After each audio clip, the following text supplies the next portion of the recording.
നമസ്കാരം. Current news കല്ലൂർക്കാടിൻ്റെ 10 മണി വാർത്തയിലോട്ട് പോകാം. Kannur Anjarakandy dental വിദ്യാർത്ഥി നിതിൻ രാജിൻ്റെ കൊലയാളിയെ അറസ്റ്റ് ചെയ്യുക, കുടുംബത്തിന് അർഹമായ നഷ്ടപരിഹാരം നൽകുക, ഉന്നത വിദ്യാഭ്യാസ രംഗത്തെ ജാതി പീഡനം അവസാനിപ്പിക്കുക തുടങ്ങിയ ആവശ്യങ്ങൾ ഉന്നയിച്ച് ദളിത് സംയുക്ത സമരസമിതി ഇപ്പോൾ നടത്തിക്കൊണ്ടിരിക്കുന്ന സംസ്ഥാന ഹർത്താൽ കല്ലൂർക്കാടും അതിൻ്റെ സമീപ പ്രദേശങ്ങളും ഭാഗികമായിട്ടാണ് അനുഭവപ്പെടുന്നത്. കടകളും ഹോട്ടലുകളും സാധാരണ നിലയിൽ തന്നെ തുടർന്ന് പ്രവർത്തിച്ചു. കാലത്ത് തന്നെ ഇരുചക്ര വാഹനങ്ങളും ഓട്ടോറിക്ഷയും മാത്രമാണ് നിരത്തിലുണ്ടായിരുന്നത്.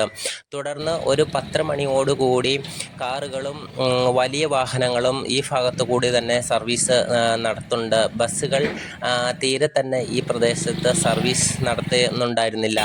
അവശ്യ സർവീസുകളായ പത്രം, ന്യൂസ് പേപ്പർ തുടങ്ങിയവയുടെ വിതരണം സുഗമമായി തന്നെ ഈ പ്രദേശത്ത് നടന്നു. ആശുപത്രികളിൽ തീരെ തിരക്ക് അനുഭവപ്പെട്ടില്ല.